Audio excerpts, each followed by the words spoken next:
Bonsoir à tous. Alors, j'espère que vous êtes tous en bonne santé.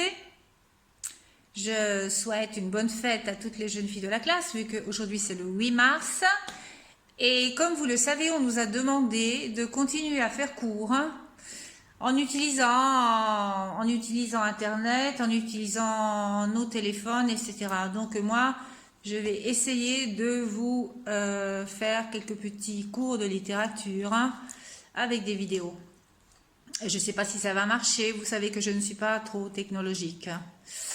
Alors, reprenons le discours littéraire sur le poète Arthur Rimbaud, dont j'ai déjà parlé amplement en classe dans les semaines dernières.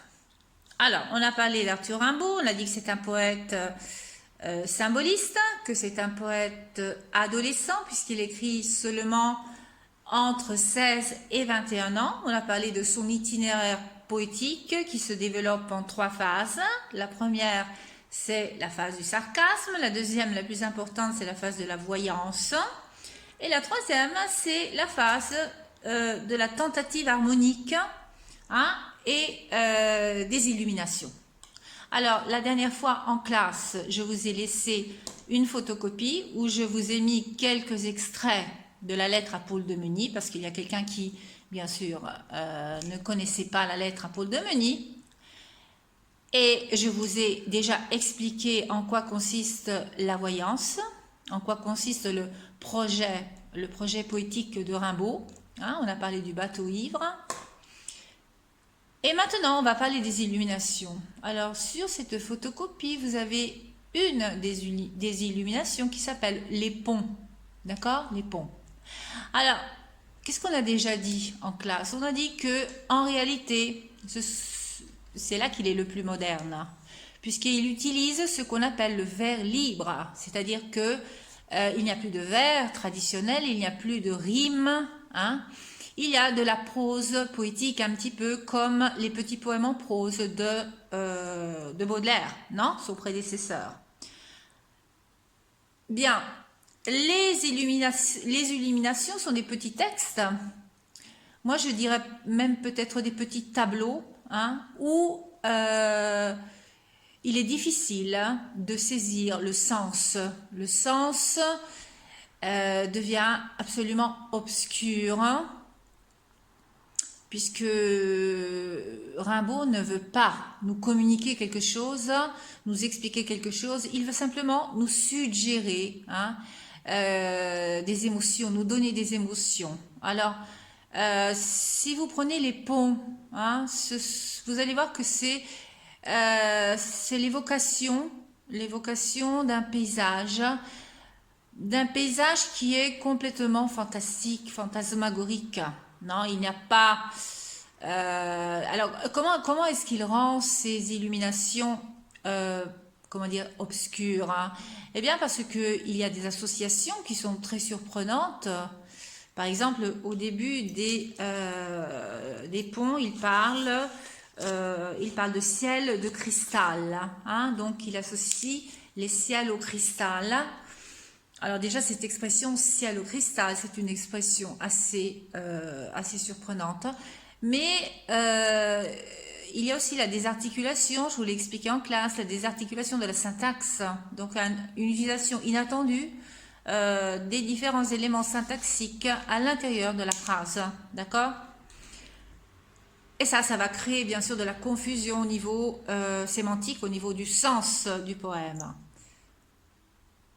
Alors ensuite, qu'est-ce qu'on peut dire sur les ponts? Eh bien, les critiques de Rimbaud qui ont analysé le texte ont cru reconnaître peut-être les ponts de Londres. Pourquoi les ponts de Londres? Eh bien, parce que vous savez que Rimbaud a vécu à Londres une certaine période avec son amant Verlaine, lequel a été d'ailleurs emprisonné à Londres puisqu'il a tiré un coup de pistolet sur le pauvre Rimbaud, d'accord, à la fin de leur liaison tumultueuse.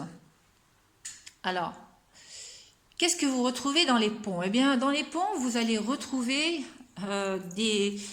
vous allez retrouver des objets, vous allez retrouver des sons, vous allez retrouver des couleurs, vous allez retrouver des lignes. Hein. Les ponts, et on parle d'un bizarre dessin de pont. Droit, bombé, descendant, obliquant en angle, des figures géométriques. Mais des figures géométriques qui ne sont pas, comment dire, qui ne sont pas bien définies, qui se mélangent.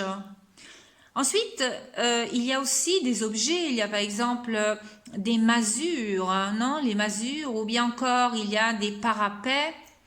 Et il y a aussi de la musique, hein, puisqu'il parle d'accords mineurs, des accords mineurs qui se croisent, ils filent, des cordes montent, des berges.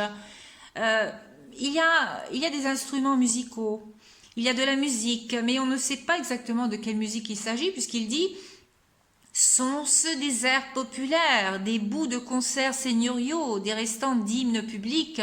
Donc vous voyez que tout reste absolument indéfini, non? Tout est très indéfini. À un certain moment, il y a même une veste rouge, je vous dis, des objets, des costumes, des instruments de musique. Donc, c'est une évocation d'un paysage qui est tout à fait fantastique, fantasmagorique et je dirais même futuriste. Hein, on a la sensation d'un paysage qui n'est pas bien sûr réaliste, concret, mais qui est futuriste. Donc c'est comme s'il anticipait en quelque sorte le futurisme et même le cubisme. Non, le cubisme, vous le connaissez dans la peinture. Donc une sorte de vision fantastique, surnaturelle de Rimbaud, mais vous allez voir que ce monde fantastique qu'il nous décrit est très fragile, hein, puisqu'à la fin du texte, après le tiret, vous lisez un rayon blanc tombant du haut du ciel anéantit cette comédie. Donc vous voyez, c'est une vision extrêmement fragile, puisqu'il y a ce rayon blanc, on a la sensation de visualiser même ce rayon blanc qui va en quelque sorte anéantir, hein, donc faire disparaître ce monde fantastique, fantasmagorique qu'imagine Rimbaud. D'accord? Bon, alors je ne sais pas si j'étais claire, hein, bon, c'était juste pour terminer Rimbaud. Le prochain argument que nous allons affronter, c'est la modernité. La modernité, début du XXe siècle, avant la Première Guerre mondiale. Et nous allons parler d'un autre poète, très intéressant, facile, qui s'appelle Guillaume Apollinaire.